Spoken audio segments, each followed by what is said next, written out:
एक बात बताएं बंधुओं, ध्यान से सुनिएगा। ठाकुर जी कभी पीड़ा नहीं देते अपने वैष्णव को, चाहे वो उनके सन्मुख हो चाहे वो उनसे विमुख हो जाए।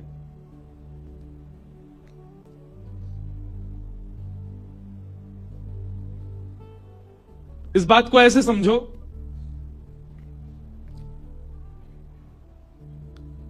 आप कहीं बैठे बैठे किसी देश के राष्ट्रपति को गरियाने लगो, खूब उल्टा सीधा बोलो, गंगा जी पे बैठ करके, और किसी देश के राष्ट्रपति को खूब गालियां दो, कोई फर्क नहीं पड़ेगा। कि स्थिति प्राप्त व्यक्ति को फर्क नहीं पड़ता कि आप उसकी प्रशंसा करो, कि आप उसकी निंदा करो, आप उसके बारे में गलत बोलो, कि आप उसके बारे में अच्छा बोलो, पर सामान्य स्थिति वाले व्यक्ति को बहुत जल्दी फर्क पड़ जाता है। लोग बात कहते हैं दिया नहीं जलाया, भगवान नाराज हो जाएंगे। काहे को होंगे नाराज? आपके दिया से चल रहा है क्या? ठाकुर जी के वैकुंठ में अंधेरा हो जाता है क्या आप दिया नहीं जलाते तो? अरे आज मंगलवार है, हनुमान चालीसा कर लो, हनुमान जी नाराज हो जाएंगे नहीं तो? अच्छा, इतने मानी ना जब हनुमान जी हैं तो फिर हमको क्या ज्ञान दे रहे हैं? हम मानवों का स्वभाव है छोटी छोटी बातों पे रूठ जाना, बुरा मान जाना, और अपने मान की इच्छा रखना, अपनी प्रशंसा की इच्छा रखना, आदि आदि। ये सब देवताओं का गुण थोड़ा ही है। आज बृहस्पतिवार है, आज वो शनिवार है, शनि महाराज को तेल चढ़ाया, आदि। ये सब कहने से देवता नाराज होते हैं, नहीं करोगे तो ऐसा हो जाएगा, ऐसा। ये सब नहीं होता। उनके गण नाराज होते हैं जो उस स्थिति में नहीं है। अब दुर्गा मैया है, और दुर्गा मैया तो परम सत्ता है, और परम सत्ता के नीचे ना जाने कितने गण होंगे। वे गण भले ही नाराज हो जाते हो, ठाकुर जी या देव सत्ता के लोग कभी नाराज नहीं होते। उन पर इतना समय नहीं है कि वो एक व्यक्ति से नाराज हो, में तो प्रसन्न ही रहते हैं। आप उनके सन्मुख रहो चाहे विमुख हो जाओ। इंद्र का नाराज होना और इंद्र का वर्षा कराना इस बात को दर्शा रहा है कि इंद्र भी उस स्थिति में नहीं है। इसलिए होता भी है, आप लोग जब यज्ञ करते हैं, हवन करते हैं, कोई अनुष्ठान करते हैं घर पे, तो पंडित जी आपके हाथ में जल देते हैं, बोले इसको पृथ्वी पर छोड़ के कहिए समशक्राय नमः, सिर से लगा लीजिए। क्यों? क्योंकि इंद्र सबके पुण्यों को ले जाता है। इंद्र को चाहिए कि मेरे इतना कोई पुण्य ना कर ले कि वो मेरी पदवी पे ही बैठ जाए। आपको पता है देवताओं का चयन कैसे होता है? जब इस मनवंतर का विश्राम होगा, प्रलय हो जाएगा, पृथ्वी भगवान के गर्भ में चली जाएगी। अभी प्रलय नहीं होगा, अभी प्रलय में बहुत समय है, अभी कलयुग बहुत बड़ा है। और ऐसा भी सुना है मैंने कि इस बार प्रलय होगा ही नहीं। कहीं कहीं ऐसा बोलते हैं प्रलय हो जाएगा, कहीं तो कह रहे हैं भी 2025-26 में जावे आ रहे हैं हम। अब कहां कितना सत्य है भैया? हमने जो शास्त्रों में पढ़ा वो तो ये है कि प्रलय की तिथि केवल एक व्यक्ति जानता है, वो है परमात्मा। दूसरा ब्रह्मा को भी नहीं पता प्रलय कब होगा। भगवान को भगवान क्यों कहते हैं? अच्छा, धनवान, जो धन से युक्त है उसको कहते हैं धनवान, जो बल से युक्त है उसको कहते हैं बलवान, और जो 6 भगों से युक्त है उसको कहते हैं भगवान। और 6 भग कौन कौन से? उत्पत्ति प्रलयम चैव भूतानाम अगति गति वेत्ति विद्याम अविद्याम च सवाच्यो भगवान इति। भगवान के अंदर 6 बातें जिनको पता है, 6 भगों से जो युक्त हैं उनको भगवान कहते हैं। सबसे पहला उत्पत्ति प्रलयम चैव, जिनको यह पता है कि संसार की उत्पत्ति कब होगी, और जिनको यह पता है संसार का प्रलय कब होगा। अगर ये सबको ही पता चल गया तो सब भगवान नहीं हो जाएंगे? कोई नहीं जानता, केवल ठाकुर जी जानते हैं। 2012 में भी जाने वाली थी दुनिया, 24 पूरी होगी, 25 शुरू है बीमारी है। 2020 में भी जाने वाली थी दुनिया, और जब कोविड आया उसके बाद तो बोले यही कल, अब तो सब मर जाएंगे, कोई नहीं बचेगा। एक बार WHO ने ही ऐसा घोषणा कर दी थी कि अब आधी से ज्यादा पॉपुलेशन खत्म हो जाएगी दुनिया की। राम झूला है, उस पर चल के देखो, यूं लगे गिर नहीं जाए गंगा जी, इतनी पॉपुलेशन, पूरे पुल में तिल रखने की जगह नहीं होती। कुछ नहीं कम हुआ। इसका मतलब क्या है? उत्पत्ति और प्रलय के जानकार केवल परमात्मा है। और तीसरा, कितनी भी घोषणा करता रहे, कितने भी दावे करता रहे, नहीं हो सकता। भूतानाम अगति गति, मानव की गति क्या है और मानव की अगति क्या है, यह भी जो जानता है परमात्मा। वेत्ति विद्याम अविद्याम च, जो विद्या और अविद्या, ज्ञान और अज्ञान के बारे में अच्छे से जानता है। भगवान श्री कृष्ण के मंदिर में, बांके बिहारी जी मंदिर में जाकर के फूल बंगला जब बनवाता है व्यक्ति, उसको मन में ऐसा आता होगा कि आज बिहारी जी मुझसे बहुत प्रसन्न होंगे, मैंने उनके लिए बंगला बनवाया। ठाकुर जी सब जानते हैं, ठाकुर जी जानते हैं, यानी बंगला मुंह को प्रसन्न करवे के काजे ना बनवाया हो। इसके रिश्तेदार ने एक बार बनवाया था, उससे होड़ करने के लिए बनवाया है। वेत्ती विद्याम अविद्याम, जो ठाकुर जी सब जानते हैं कौन किस भाव में है। कोई व्यक्ति गंगा स्नान कर रहा है, गंगा जी जानती हैं इसके स्नान करने का कारण क्या है। कभी कभी मुझे लगता है हमारी भक्ति से ठाकुर जी प्रसन्न होकर प्रकट क्यों नहीं हो रहे, क्योंकि कहीं ना कहीं हमारे मन के भाव को ठाकुर जी जान गए हैं। नाटकबाज है ये 6 चीजें जो जानते हैं, उत्पत्ति, प्रलय, मानव की गति अगति, विद्या और अविद्या, ये 6 भग से युक्त जो है उनको कहते हैं भगवान। प्रलय की घोषणा कोई और कैसे कर देगा, वो तो केवल परमात्मा को पता है। तो भगवान कभी नाराज नहीं होते, जिसकी स्थिति उतनी नहीं है वो नाराज होता है। इंद्र नाराज हो गया और इंद्र ने, हाँ तो मैं ये बता रहा था देवताओं का चयन कैसे होता है, सुनो। जिस समय प्रलय होगा, पृथ्वी आदि पूरा ब्रह्मांड ठाकुर जी अपने गर्भ में लेकर के शयन करेंगे, सो जाएंगे। थोड़ा सा दिमाग घुमाऊं आपका।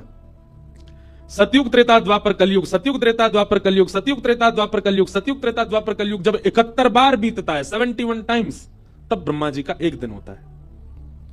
ऐसे ब्रह्मा जी जब 100 साल के होते हैं, तब भगवान का एक दिन होता है। मतलब ठाकुर जी सुबह उठ करके शाम को जब शयन करने जाते हैं, उतने में ब्रह्मा जी गोविंदाय नमो नमः, और ठाकुर जी सुबह उठ करके शाम को जब शयन करने जाते हैं, उतने बीच में मैं और आप, हम सब कितने अरब खरब शंख बार गोविंदाय नमो नमः हो जाते हैं।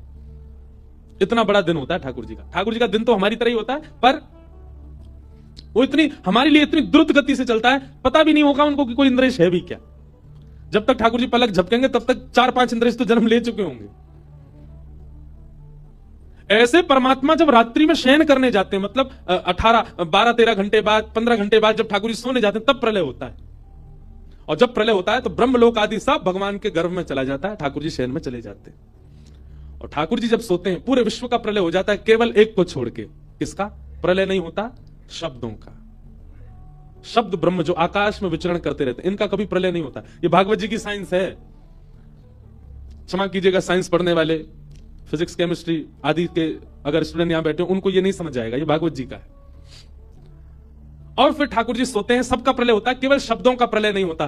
तब शब्द क्या करते हैं? पूरे ब्रह्मांड में केवल एक परमात्मा है और कोई नहीं है, सूर्य चंद्र सबका प्रलय हो चुका है। तब शब्द आपस में इकट्ठे होते हैं और शब्द आपस में इकट्ठे होकर के भगवान को जगाने का प्रयास करते हैं। उसी को वेद स्तुति कहा गया। जय जय जय जाम जित दोष ग्रभीत गुणा त्वमसि यदात्मना समवरुद्ध समस्त भग अग जगदौक शाम किल सत्य बबोध्य कते। हे नाथ, आप उठो। उत्तिष्ठ उत्तिष्ठ गोविंद, उत्तिष्ठ गरुणध्वज, उत्तिष्ठ कमलाकांत, त्रैलोक्यम मंगलम कुरु।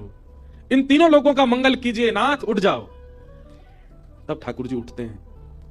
उसके बाद जब सृष्टि बनती है, फिर भगवान सोचते हैं अब देवी देवताओं का निर्माण होना चाहिए।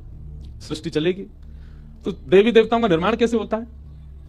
पूर्व के मनवंतरों में, पूर्व के सृष्टि में हम जितने भी मानव थे, हम मानवों के पुण्य के आधार पर, जिसका सबसे ज्यादा पुण्य होगा, ऐसे 33 कोटि लोगों को चुना जाएगा और फिर उनके पुण्य के आधार पर हम ही लोगों को ही देव योनियां प्रदान कर दी जाएंगी। हाँ भाई सुनो, तुम्हारा इतना पुण्य बनता है, तुम्हारे सारे जन्मों को मिला के क्या करना है? सूर्य की पदवी संभालो, चंद्र की पदवी संभालो, वरुण की पदवी संभालो, तुम इंद्र बन जाओ। इस प्रकार इन जीवात्माओं को ही देवताओं की पदवी प्रदान कर दी जाती है। तो हम जो कुछ भी पुण्य करते हैं, वह पुण्य यदि इकट्ठे होते चले गए तो कहीं ना कहीं उन पुण्यों से देव योनि हमें प्राप्त हो सकती है। अगर हम आसन के नीचे जल नहीं छोड़ते, सीधा अपना कृत्य करके उठ जाते हैं, तो वो पुण्य सीधा इंद्र ले जाता है। इंद्र कभी नहीं चाहता कि मेरी पदवी पर कोई और बैठे, इसलिए समसक्रायन ऐसे स्पर्श किया जाता है। इंद्र नाराज हो गए और इंद्र ने जैसे ही मेघमालाओं को आज्ञा की, जाकर के वर्षा करो, पूरी पृथ्वी को डुबा दो, ब्रजमंडल का नामो निशान खत्म कर दो। एक तो होती है सामान्य रिमझिम वर्षा, उसने भेजी शाम्बर तक वर्षा। शाम्बर तक ऋतु वर्षा की कैसी होती है? एक बूंद हाथी के पैर के समान गिरती आकाश से। ऐसी मूसलाधार बारिश हुई महाराज, त्राहिमाम त्राहिमाम करके सब ब्रजवासी दौड़ने लगे। अरे हम तो पहले ही मना कर रहे, जा इंद्र की पूजा बंद मत करो, अब देखो नाराज है गो, अब हम सबरे मर जाएंगे, सबरे डूब जाएंगे। जनंद के लाला की बात में आएंगे सबरे, नेक्स्ट सो लाला 7 बरस के बालक की बात सुन करके हमने बरसंते चली आ रही इंद्र की पूजा बंद कर दी। सब चिल्लाने लगे। ठाकुर जी बोले, बड़ी मुश्किल से तो विश्वास प्रकट किया था ब्रजवासियों के चित्त में, और ये इंद्र की करनी से सारा विश्वास धूमिल होता जा रहा है। ठाकुर जी ने घोषणा की, अरे भैया दौड़ो मत, कोई भी, सब एक जगह रुक जाओ, जिनकी शरण में आयो इनसे प्रार्थना करो, ये रक्षा करेंगे। अरे नहीं, भरोसा तो करो गिरिराज बाबा पे। सब ब्रजवासी रुक गए, गिरिराज बाबा से प्रार्थना करने लगे।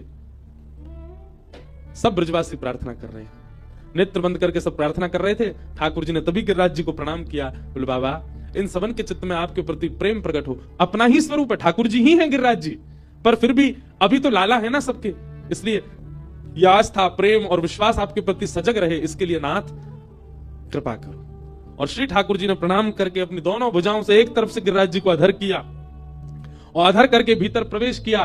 प्रवेश करके बिल्कुल मध्य में पहुंच गए ठाकुर जी, और मध्य में जाकर एक शिला पर खड़े होकर के बाम हस्त की कन्नी उंगली के नख पर धारण कर लिया। बोलो गिरवरधारी गोपाल की जय। सब ब्रजवासियों के जब नेत्र खुले, नेत्र खोल करके देखो गिरिराज जी नीचे से ऊपर उठ गए। सब भैया जी गिरिराज कैसे उठ गए इतने ऊपर? तभी हल्ला भयो, अरे देखो नंद के लाला ने कहा कियो, अरे हमारे नंद जी के लाला ने 7 कोस लंबो चढ़ो गिरिराज पर्वत अपनी बाम हस्त की कन्नी उंगली के नख पे धारण कर लियो। सब ब्रजवासी दौड़े, गिरिराज जी के नीचे पहुंच गए। लाखों की तादाद में ब्रजवासी, 21 किलोमीटर लंबा चौड़ा पर्वत, सब उसके नीचे खड़े। शेषनाग ने आकर के बाहर से बांध लिया कि बाहर का पानी भीतर ना आवे। सुदर्शन चक्र गिरिराज जी के ऊपर द्रुत गति से घूम रहे हैं, जितना भी जल गिर रहा है उस सबको सुखाने के लिए। और अगस्त मुनि एक कोने में बैठ करके संपूर्ण जल का पान कर रहे हैं। लेकिन सब ब्रजवासियों को यह नहीं पता कि सुदर्शन चक्र भी है, शेषनाग भी है, अगस्त मुनि, सब तो लालाए देख रहे हैं। सबने कही लाओ भैया अपनी अपनी छड़ी लगाओ सबरे गिरिराज जी के नीचे। सबरे ब्रजवासी ने अपनी अपनी छड़ी लगाई ली। बीच में ठाकुर जी खड़े गिरिराज जी धारण करके। ब्रजवासी बोले, लाला तो अपना हाथ नीचे कर ले, हमने छड़ी लगाई ली है, गिरिराज जी टिक जाएंगे जहीं पे। ठाकुर जी बोले, तुम्हारी छड़ी पर टिक जाएंगे गिरिराज जी? 21 किलोमीटर लंबे चौड़े गिरिराज जी और इतने भारी गिरिराज तुम्हारी छड़ी पर टिकेंगे? ब्रजवासी बोले, हम तो तेरी उंगली पर टिकेंगे जी। ठाकुर जी बोले, भैया आज तो मान जाओ, इतनी बार मैंने इतना कछु कर दिया तुम्हारे आगे, फिर तुम्हें विश्वास ना है भयो, आज तो विश्वास कर लियो। ब्रजवासी बोले, काय बात को? ठाकुर जी बोले, या बात को कि हम जय जय हैं, हम परमात्मा हैं, हम भगवान हैं। ब्रजवासी बोले, लाला एक काम कर। बोले, कहा पहले तो उंगली नीचे कर अपनी, तेरी जय जयगिरी बाद में देखें, पहले उंगली नीचे कर ले। ठाकुर जी बोले, देख लो मैं नीचे कर लूंगा। हाँ कर ले, ऐसे मोटे मोटे हमारे बांस के डंडा हमने गिरिराज जी साध लेंगे हम, तू नीचे कर ले। और नाटक मत कर, यूं खड़े होगा जैसे तेनी उठाए रखे, नीचे कर ले। ठाकुर जी ने जैसी उंगली नीचे करी, महाराज चट चट चट सबकी छड़ी टूट गई। गिरिराज जी नीचे आने लगे, नेक नेक दबन लगे सब लोग। लाला संभाल संभाल संभाल। ठाकुर जी ने फिर अपनी उंगली लगाई और फिर गिरिराज जी ऊपर उठ गए। अब तो दूर दूर तक सब ब्रजवासी की छड़ी टूटी पड़ी है। सब ब्रजवासी अपनी टूटी टूटी छड़ी को ठोड़ी पे लगा के बैठ गए और सब लाला देख रहे हैं एक टक। ठाकुर जी बोले, क्यों भयो विश्वास हूना में जय जय? देख जा गोपी तो मैंने एक बार कही सत्यनारायण की पूजा कर रही, ना मानी मेरी बात, या तो मैंने कही मेरी पूजा कर ले, मैं ही जय जय हूं, ना मानी आने मेरी बात। यशोदा मैया नंद बाबा समन्ते कहते रहो मैं कि मैं ही परमात्मा हूं, मैं ही भगवान हूं, कोई ना मेरी बात ना मानी है। क्यों आज विश्वास? अब काय को देख रहे हो टकटकी लगा के मुंह?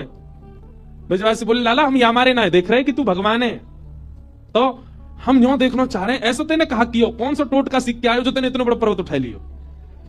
लाला तू भगवान तो ना है, हम सब बात मान लेंगे तेरी, तू जो के को सब बातन पर विश्वास है, पर यह बात को नहीं मानेंगे कि तू भगवान है। सांची बता, यशोदा मैया इतरो लाला वन में जावे गैया चरावे, मां कोई बाबा ते टोना टोटका सीख आया है। लाला सांची बता, तेने गिरिराज जी कैसे उठाए? भगवान बोले, पूतना मारी, अघासुर मारो, धेनुकासुर मारो, वत्सासुर मारो, अरिष्टासुर मारो, तृणावर्त मारो, कालिया नाग मारो, इतने सारे राक्षस मार दिए सबन के सामने। आज गिरिराज जी उठा लिए, फिर नहीं मानने हो कि मैं भगवान हूं? और कहां करूं जहां से तुम्हें भरोसा होए? ब्रजवासी बोले, बस बस बस बस, ज्यादा मत बोले, मारी तने पूतना। तो कैसे मर गई वो पूतना? ब्रजवासी बोले, जे तो हमारे ब्रज को पुण्य है भैया, ऐसो शास्त्रन में लिखो भयो है कि आप कोई तीर्थ में तभी जा सको जब वह तीर्थ के समान पुण्य आपने किए हो। अगर वह तीर्थ के समान पुण्य नहीं किए होंगे तो चाह के भी वह तीर्थ में जा नहीं पाओगे। भैया हमारा ब्रज वृंदावन तो बड़ा महिमावान है। ये पूतना आघासुर बकासुर धनु इनने कोई पुण्य तो किए ना, चले आए मुंह उठा के वृंदावन में, और हमारे वृंदावन के समान इनके पास पुण्य ना हो, वृंदावन में प्रवेश कर गए तो पुण्य जो इनके नेका धेका है वहां से नेक देर जीवित रहे, और तेरे पास आते आते इनके सारे पुण्य खत्म हो गए, मर गए, मरे मरायन में हाथ धर के कहे मैंने मारे। ठाकुर जी सोच रहे हैं मतलब इतनी बात बना दी आपने ये सिद्ध करने के लिए कि मैं भगवान नहीं हूं।